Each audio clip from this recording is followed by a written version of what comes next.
Thank you, Chair. The next group, which is Active Citizens Movement, is on the platform. I will hand over to Dr. Bonginkosi Shozi. Thank you, Chair.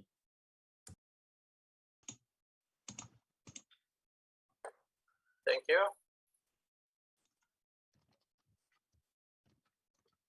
Good morning, everyone. Can you hear me? We can hear you very well. Thank you very much. You have 45 minutes to do your presentation, which you probably heard earlier, and we will then have a question and answer session of about 30 minutes. Thank you very much for coming to present to us today. Active Citizens Movement. We're looking forward to hearing your presentation. Thank you. And thank you very much for having me. Thank you for the introduction, Chairperson. My name is Bonginkosi Shozi, and I'm here to give you all an overview of the written submissions made by the Active Citizens Movement on the National Health Insurance Bill that was published in 2019. So to just give you an indication of the way I want to approach my presentation this morning. Firstly, given that the members have had an opportunity to view the written submissions ahead of time, I don't want to go in a detailed point-by-point analysis, but rather to just give an overview of our recommendations, as well as in the second part of my presentation, address specific points that we as the Active Citizens Movement think are important and that I want to really emphasize and drive home. So we have structured our written submissions around certain key areas of concern, but in this presentation this morning, I just want to give you a bird's eye view of those key areas of concern as well as other aspects of our presentations. So this slide really just shows, excuse me, an overview of my presentation this morning in terms of giving you an overall indication of the content of our submission.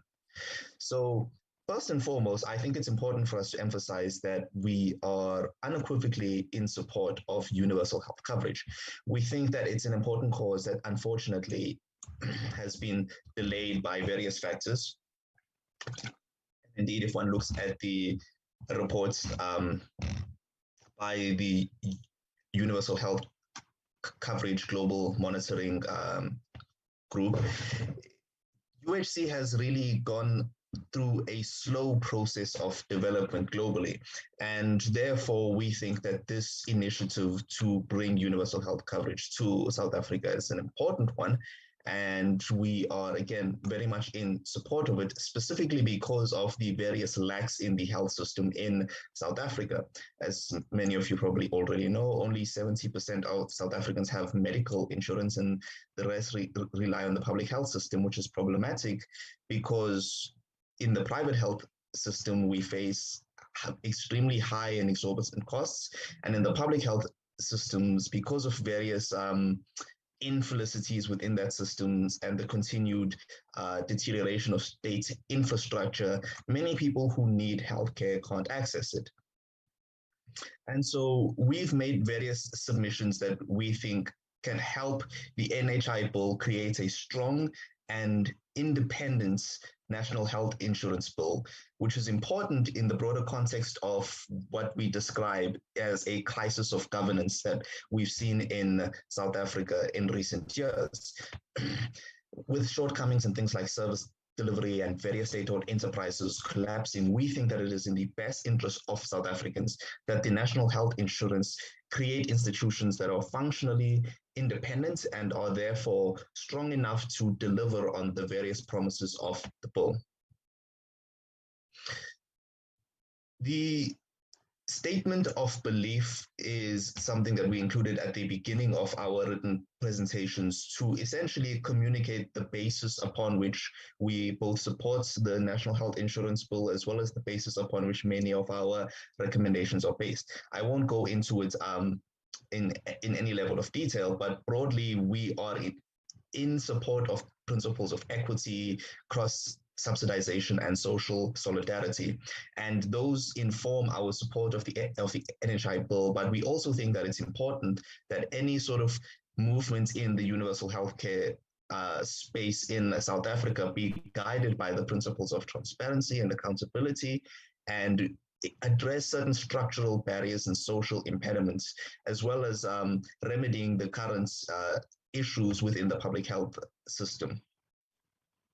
So first and foremost, I want to address the group of recommendations that touch on various constitutional implications of the bill. These are issues that we think are very important to address, because if they aren't addressed and the bill moves forward and becomes an act of parliament, we fear that its effectiveness will be bogged down by unnecessary litigation over things that can be corrected at this point, before we get to the point where individuals are bringing claims which stall the progress of universal health coverage. First and foremost, the scope of individuals who are permitted to be users is delineated in a way that we think is problematic, primarily because the rights upon which universal health coverage is prefaced in South Africa, specifically Section 27, are not limited only to individuals who are what might be described in the bill as documented citizens or documented foreigners. And therefore, we think that the use of language such as illegal foreigners as excluded from the definition of users raises certain problems, and we think that the definition of users within the bill should be guided by a principle of non-discrimination. Again, for the reasons that I alluded to earlier, basically to avoid individuals who are excluded bringing constitutional challenges to the bill. This is especially important within the broader context of the lived reality of South Africa. We know that the Department of Home Affairs has certain systemic issues that cause delays in individuals like asylum seekers getting the required documentation, and even citizens having required documentation. And therefore, the focusing of the user definition on the provision of documentation might cause many people who are by rights deserving of access to the services of national health insurance being excluded as a result of, for example, the incapacity of the Department of Home Affairs to deal with the large number of individuals that it has to service. Another issue that we think needs to be addressed relates to Schedule 4 of the Constitution, as well as the other schedules relating to the various levels of government and the competencies to deal with certain areas, specifically health services, which is a area of governance that is concurrent between the state and the province. Various aspects of the bill which operate at a national level relates to certain aspects that are arguably within the competence of other levels of government. This potentially causes conflicts with the other levels, and we think that it's necessary for this to be more clearly addressed. We go into more detail about how this might be done in our recommendations, but I just wanted to touch on that briefly. Another issue, which I'm going to go into more detail later, has to do with the accountability in terms of the fund. The fund is, as is currently provided for in the bill, accountable directly to the minister as opposed to Parliament. This is problematic because in terms of the PFMA, an entity is responsible for the submission of its annual reports, including financial reports, to Parliament, which is currently, again, not provided for within the bill. And we think that it's important that this be clearly stated and addressed in order to avoid a situation where the function of the NHI fund is technically in contravention of the requirements of the PFMA. Another constitutional issue has to do with Section 28, the best interest of the child. As the bill is currently structured, there's something of a gap, namely that individuals who are children of users automatically become users, and people who are not children of users must then go through alternative processes to become users. There is provision made for individuals who are in child-headed households, but that kicks in after the age of 12. And so for individuals who are not in child-headed households, and two, who are under the age of 12, it creates a situation where they don't have a mechanism for being able to become users of their national health insurance.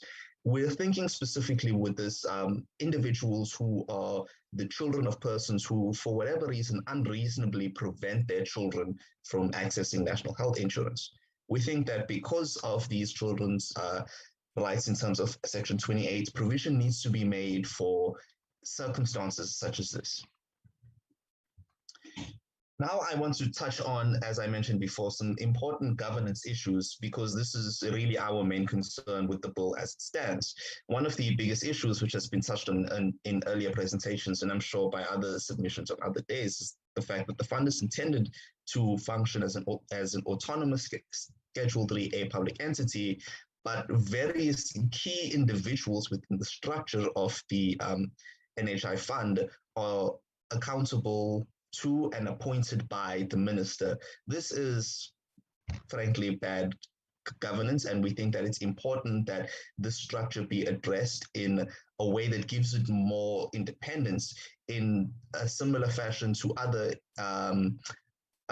state institutions such as the South African Health Products Regulatory Authority and Legal Aid. We also think that as an aspect of that, it's important there be more transparency in how these appointments are made, and that is something that we touch on in the next recommendation. The PFMA gives the government power to hire and fire against certain core individuals within the functions of an entity. And we think that this is something that could potentially hamstring the fund's independence. And so we argue that the bill should provide for giving the minister, or not giving the minister unfettered control over appointments, but rather the removal of these voting provisions. And a panel should be established through a public participation process where candidates are interviewed for the board, and they should be credible, independent, and respected individuals from all sectors of society. And that panel can then make recommendations to the minister, who may then accept or reject them, but the reasons for those must be in writing. They must be publicly accessible so that they can be reviewed and potentially sent back for a reconsideration. Another issue touches on the fact that the requirements for the CEO to meet with certain institutions within the fund, we think, go to the level of being onerous, such as, requiring that the CEO meet with the Minister of Health 4 times per annum to exchange information. And it creates an environment that it's apparent that the CEO is essentially directly accountable to them. And therefore, we think that this, again, needs to be more clearly addressed, that the CEO is appointed by and accounts to the board, and that any communication between the CEO and the minister goes through the board. Another issue is that ministerial advisory committees are appointed by and report to the minister, which again raises serious questions about their capacity to function in an independent way. And therefore, we argue for a structure of these committees where they are give the board a co-equal role in appointing and monitoring the function of the ministerial advisory committees. Moving on to issues away from governance, an issue that we think is potentially something that could cause quite a bit of legal controversy has to do with the relationship between the National Health Act and the National Health Insurance Act once it comes into effect. The structure of the Act's wording implies that the NHI will only be subservient to the Constitution and the PFMA. However, the National Health Insurance Act is currently the overarching health legislation, and certain functions that are conceivably going to be performed in terms of the NHI overlap with things that are currently being done by the National Health Council. And so we think that this just needs to be looked at in more detail in order to avoid overlap and potentially the duplication of labor.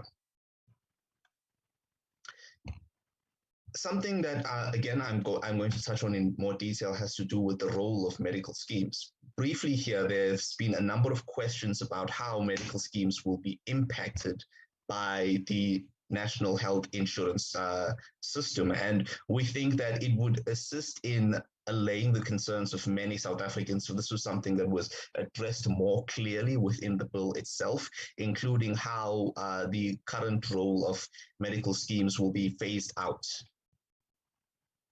Another issue in a similar way that we think needs to be explicitly addressed to allay the fears of many South Africans has to be questions around the financing of the bill.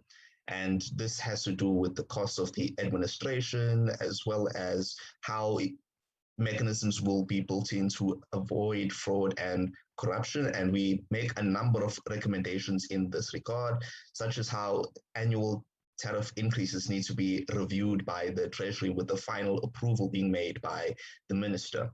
These are various aspects that we recommend, primarily with the goal of making it clear to the general public and people who are perhaps skeptical about the bill and about misappropriation of funds, creating a system that fosters confidence and that's transparent, we think would be in the best interest of South Africans and would inspire more confidence, I think, amongst individuals who are perhaps dubious about whether the national health insurance system is something that can work in the South African context. We also think that there needs to be, in the immediate short term, enabling legislation to achieve savings from the private sector expenditure through negotiating revised fee structures to make medical aid more affordable in the run-up to the full implementation of the NHI, sort of creating transitional arrangements between the initial phases as well as the later phases when the NHI is in full effect. There's a number of other briefer issues that we touch on, such as terminology and definitions, as well as amendments regarding to certain functions, but I don't want to touch on those. I'll just conclude this first part of my presentation by saying that we believe that the measures in the National Health Insurance Bill are critical to the achievement of the universal health coverage agenda in the South African context, and that this is something that we think is too important to allow to fail. And so a consultative process will result in good law, and more transparency will allow the NHI and any structures it creates to survive constitutional scrutiny. And there's a brief quote there that was included by the my co-drafter for our comments that I think expresses the significance of the NHI bill and the broader agenda of promoting universal health coverage.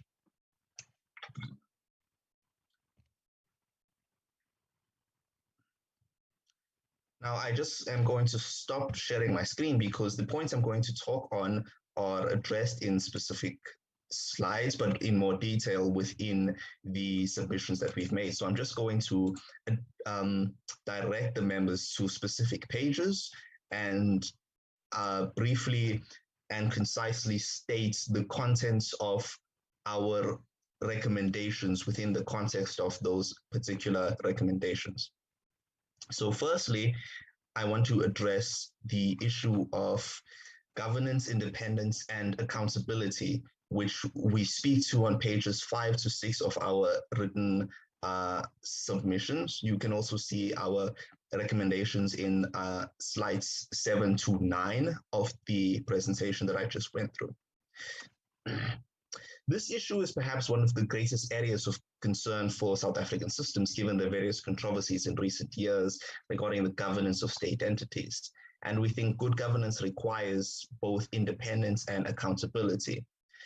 What the bill currently says is that the fund is established as an autonomous public entity in terms of the PFMA. However, the fund's board is effectively accountable directly to the minister and enjoined to report to him rather than Parliament in terms of Section 12.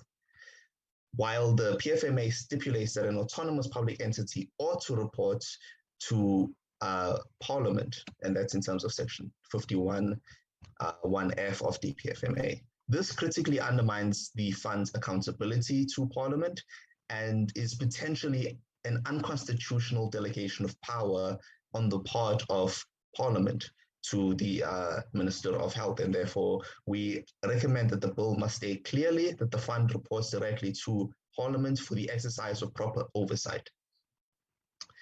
What's more, the minister has discretion in making key appointments as the bill is currently drafted that has to do with the governance and structure of the fund, including the board, its chairman, and the CEO. This is in sections 13, 14, and 19 of the bill, respectively. And thus, the minister has extensive influence on the functioning of the fund. This is added to by the fact that the minister also oversees the appointment and functioning of the advisory committees, which are involved in critical operations of the fund. That's in terms of section 25 of the bill. The effect of all this is to place a great measure of power and influence in the hands of the minister in an entity that is meant to be autonomous and independent. And therefore, we recommend that the provisions regarding the governance of the fund be revised in order to allow it to function as a truly autonomous public entity and to insulate it against undue interference into its functions. We recommend this be done in two ways. Firstly, an independent panel of duly qualified individuals must be constituted to conduct interviews for the appointment of the board and to make recommendations to the minister. The minister must provide reasons if any recommendations are not accepted. Secondly, there must be provisions to ensure that there is no interference by the minister or any members of the executive in the working of the NHI Funds Board, which includes the appointment of the CEO and the decisions made by the board. The next issue I want to specifically speak on has to do with the relationship between present medical schemes and the National Health Insurance projects, which we speak to in page 7 of our written submissions, and which I speak to briefly on the presentation on slide 11. Concerns have been raised about how the NHI will affect private healthcare through existing medical schemes. And this is something, as I mentioned earlier, that ought to be addressed in the bill as far as possible, with, of course, the knowledge that the bill being an overarching structure can't really go into the details and the minutiae of how this will actually work. The bill currently says that users will be entitled to purchase complementary health services not covered by the fund through medical schemes. It's provided for in section 9G as well as section 33. The brief treatment of this issue leaves important issues unanswered and is, I think, to a large extent why many people have questions about this. We therefore recommend that the role of medical schemes must be more clearly defined, specifically how they will be phased out and what happens to persons who, for whatever reasons, do not register as a user of the National Health Insurance and thus cannot use a public health care facility. If the medical scheme is not permitted to cover the services that the public facilities do, will the patient be left without treatment? Will they have to pay a private provider out of pocket? Those sort of things just need to be fleshed out, we think, in a bit more detail to address the concerns of many South Africans who currently have access to private healthcare specifically. Lastly, I want to speak briefly on the issue of financing, which we discuss on pages 7 to 8 of our written submissions. You can also see mention of it in slides 12 to 13. The bill currently says that it's considered the financial implications for the states via an actuarial costing model, which has not been made public. It's therefore impossible to evaluate or comment on this. And we think that the government should take the public into its confidence and, in the interest of transparency, disclose the financing and implementation plans in order to enable a proper evaluation of this critical aspect of the bill. Further, the bill says that it will be financed by money appropriated by Parliament and other sources in section 46.3. The bill does not, however, deal with the financing of transitional arrangements. We therefore recommend that the bill should provide for how the initial and carry-through costs, such as administration and infrastructure, will be financed during the phases prior to the establishment of the NHI fund. This should also address the cost of making arrangements for the accreditation of public health facilities and providers. Thank you all very much for your time, and I look forward to receiving your questions. Thank you very much, Mr. Shozi, for the presentation. You did not say whether you have any other members of your organization on the platform with you, and if you do, can you please introduce them? Unfortunately, I do not. It's just me. Hi, I do. I am here. Oh, okay. Sorry, I didn't see you. Yashinka. Sorry. I'm here if there's anything. Thank you. Can you introduce yourself, Ms. Badia? Yes, good morning and thank you for having us. I'm the acting chairperson of the Active Citizens Movement, and Bonginkosi has been very involved in helping us draw up our submission. Thank you. Thank you very much. Honorable members, you've had the presentation.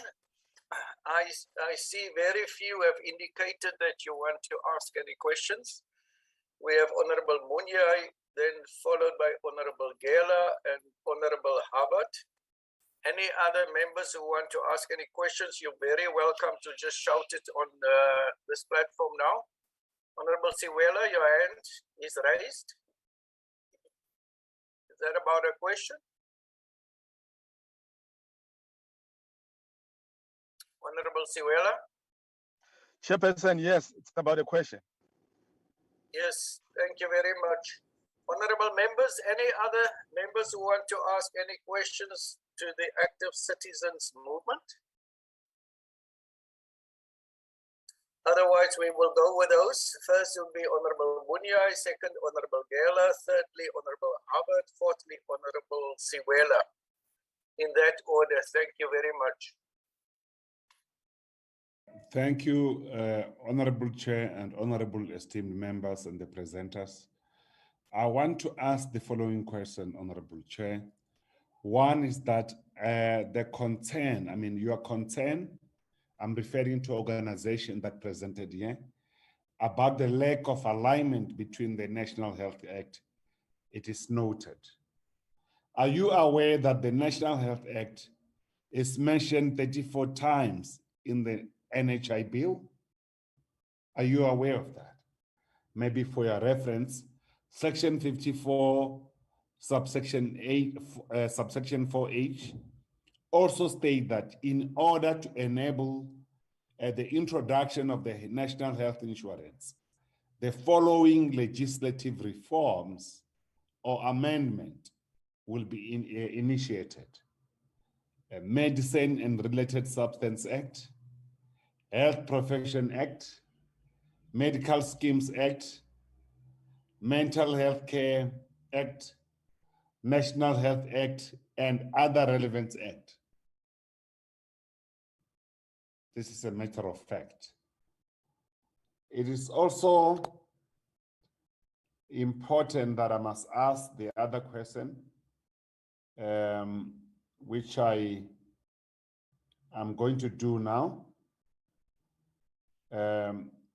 Honorable Chair, I must ask the presenter, is there any indication in the bill that the PFMA is excluded or the role of the parliament is limited?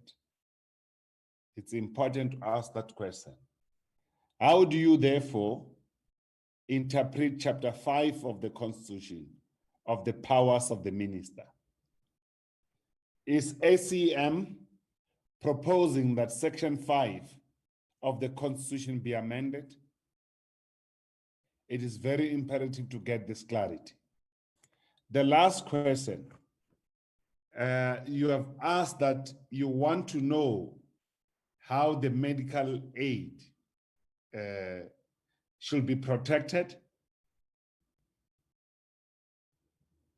Are you aware that the current status quo have two-tier systems? So do you want the status quo to be retained?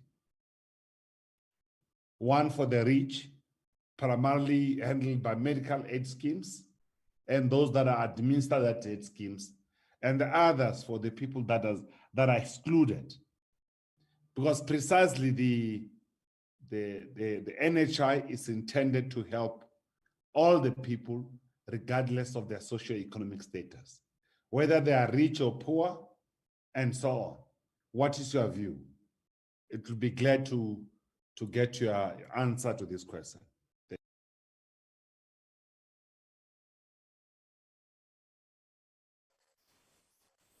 Honorable Gela. Thank you very much, Chair.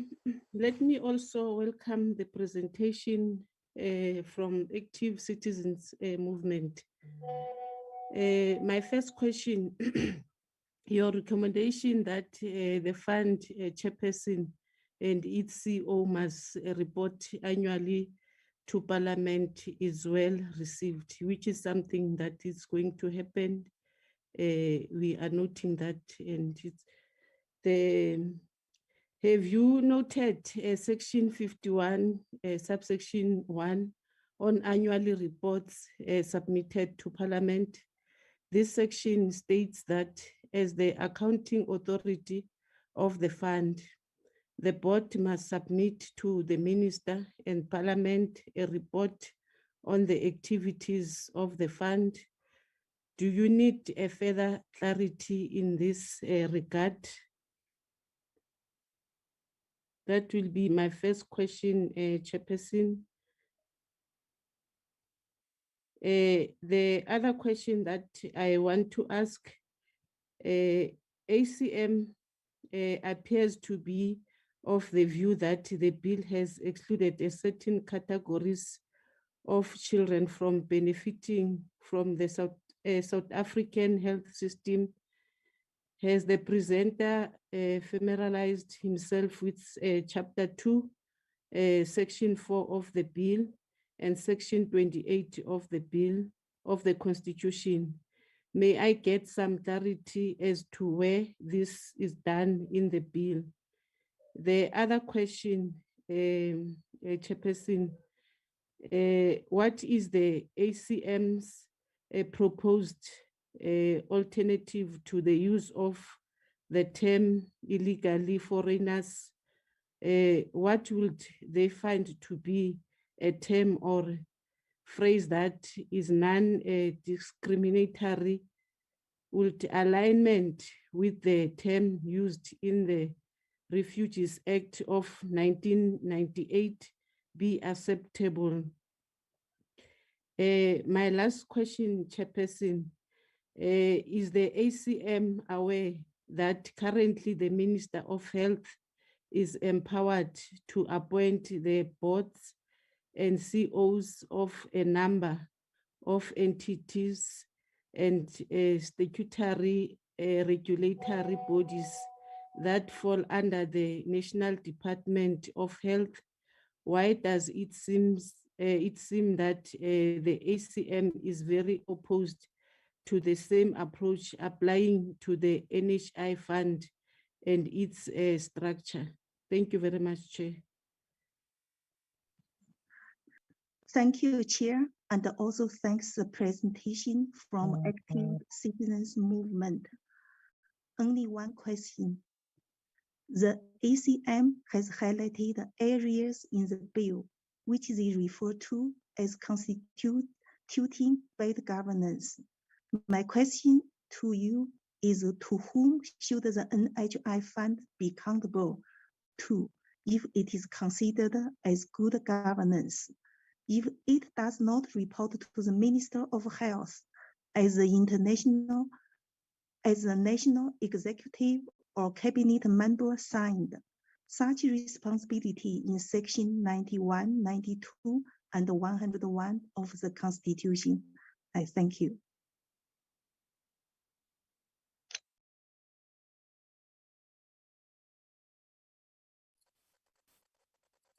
Honorable Siwela. Thank you, Chairperson. And I also have one or two questions to ask. Just by way of comment, the presenter spoke about good governance versus bad governance, and seems to suggest that if the minister is involved in these things, it will probably represent bad governance, if my recollection serves me well, because he went on to say that good governance requires independence and accountability. Independence from whom? is he suggesting that if the minister is involved, there will be no accountability in that regard? The second question would be, you're concerned about the role of the medical schemes is acknowledged. Some stakeholders informed us that over the years, the costs of private health care have been increasing and that medical aid schemes members are not well protected. There were also complaints about serious governance challenges in this industry. This observation was also made by the Health Market Inquiry. Based on this, I have the following questions. One, in your view, does these situations not threaten achievement of universal health coverage? Two, what is your view about people ensuring against the same health care cost twice? By this, I mean duplicate cover or double dipping. Does this not lead to inequitable healthcare financing? Will this not perpetuate the current inequities, thereby threaten achievement of universal healthcare coverage? Thank you, Chair. Thank you very much, honorable members. Any other member before I ask my questions? There are some who have not indicated yet. And Honorable Stewela, if you can lower your hand so that I am aware when you have a new hand. I have three questions I want to raise with the Active Citizens Movement. And the one speaks about the NHI fund, cost of administration. Now we note you're raising this and it is well received. Section 2 of the bill states that the NHI fund will be a single purchaser and single payer of healthcare services in order to ensure equitable and fair distribution and use of healthcare. The white paper further outlines that due to economies of scale, along with efficiency gains as a result of reductions in non-healthcare costs, because of strategic monopsony purchasing arrangement services, the NHI admin costs will not be above 5%. I would like your comment on that, please. And then in slide 11, you mainly focus on medical schemes and appear less interested in the consumer health related issues of which the provisions of the bill seeks to address. My question is, what is perceived as the undesirable impact of the provisions of the bill on medical schemes? And further, you're proposing that government should develop legislation that is specifically addressing the interests of medical schemes. How do you think as ACM does this proposition that there should be exclusive legislation for medical schemes? How can this be achieve reduction of fragmentation in the financing of healthcare services? And very lastly to you, your concluding slide seems to insinuate that there doesn't seem to have been enough consultation on the NHI policy and the bill. We are aware, and we're asking whether you are aware of the numerous opportunities that government has provided for public comments on various versions of the NHI policy as well as the bill. Did you participate in any of these processes? Thank you very much. Those are the questions from me. I do not think there are any other questions from any of the honorable members. You can please answer those questions, and Mr. Shozi, you can also allow the other members of your board or of your organization to respond. Thank you. Thank you very much, Chairperson and members, for your questions. There were quite a few of them. I'll do my best to recall and address each of them, but if I miss anything, please feel free to point it out to me and I can circle back to it. The first question related to whether we are aware to the numerous references to the National Health Act within the bill, and we are in fact aware of them. We just specifically are concerned about certain aspects which may lead to overlap and duplication of functions. However, this is something that can be addressed in the form of amendments to the National Health Act. And so if this is something that the committee feels will be adequately addressed, then we think that is sufficient. We simply wanted to bring attention to it because it potentially will be an area of concern and or conflict. The next is the question about the roles of the minister from a constitutional perspective and whether we contemplate the amendment of the minister's powers. I just want to emphasize that, and this touches on several of the other questions that were answered, we do not suggest that the minister should be stripped of any of their existing powers in terms of the constitution or the law. We simply suggest that the various functions that are currently provided to the minister in the bill require a greater level of transparency. They require a greater level of accountability, and they require a lesser level of fiat given to a single individual to make key decision-making choices, simply because we think that a functionally independent NHI fund would be in the best interest of all South Africans. And so we don't contemplate that the powers of ministers should be altered or changed, but rather that the exercise of these powers should be modified in certain ways in order to secure the independence of the NHI and its various structures. The other issue that was raised had to do with whether we are in favor of maintaining the status quo of the two levels of healthcare provision with public and private and the various disparities that come with that. I think we touched on this in the few opening slides, but I do want to address this once again. We are 100% in favor of a universal healthcare coverage system. We simply recognize that because South Africa is coming from a system where private healthcare coverage did exist, we think that this transition from private healthcare to a universal healthcare coverage needs to be addressed in a more explicit and nuanced way, simply because many South Africans are very concerned about it. And so we think that this is important, not just from the perspective of providing clarity and security to a specific group of people, but rather to ensure greater public buy-in with the national health insurance and its structure. So that is the entirety of the extent of our recommendations in that regard, simply addressing these issues for the sole purposes of reassuring people and getting them invested, rather than protecting the interests of the few and the rich and the privileged. The next issue had to do, I believe, with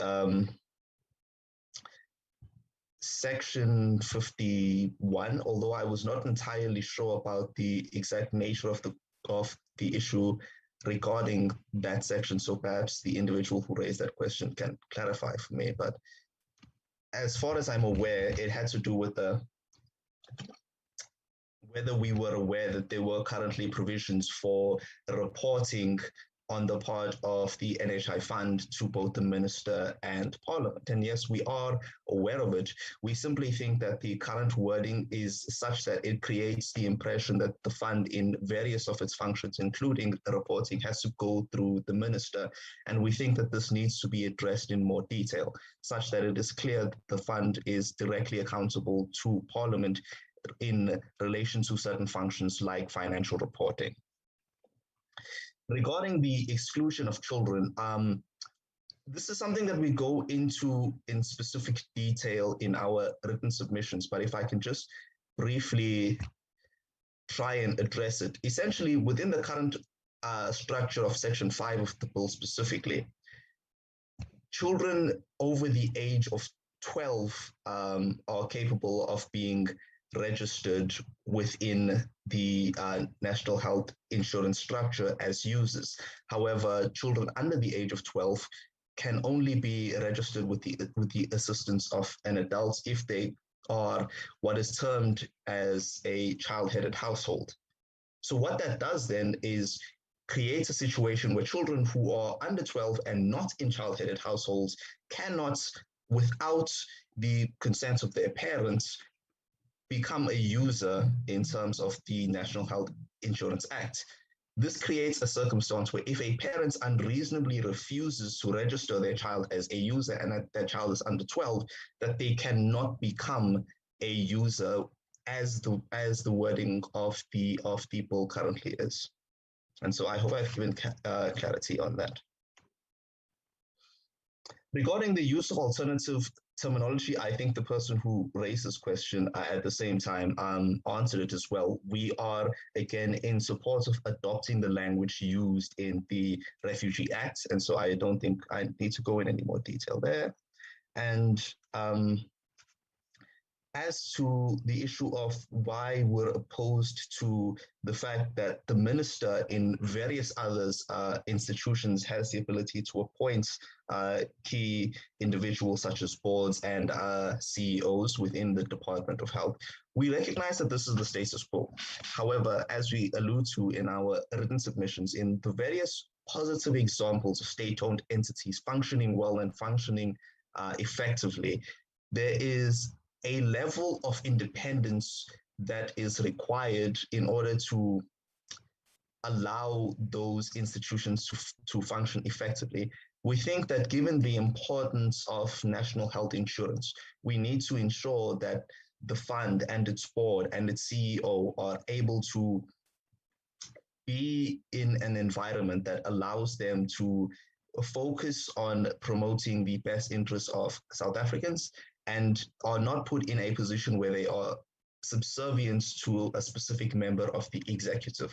So again, we're not suggesting that the minister should be eliminated, but rather that various mechanisms should be put in place in order to allow the national health insurance structure to function independently and effectively.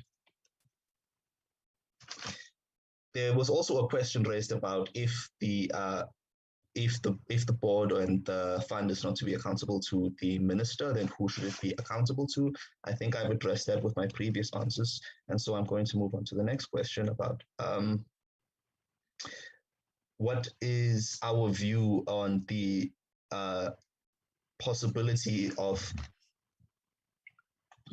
a duplication of coverage, namely a situation where some individuals were able to continue to pay for private funding for their health insurance, as well as take advantage of the structures created by national health insurance. Again, this is something that we think could actually be adequately addressed either in the National Health Insurance Act itself or in various regulations. However, we do not think that a duplication of services is necessarily in the best interest of South Africans. And therefore, we think that that's something that should be avoided insofar as is possible, except insofar as individuals will, of course, be seeking to acquire insurance for areas that are not covered by national health insurance. Then that's something that we do not think should be taken away from people.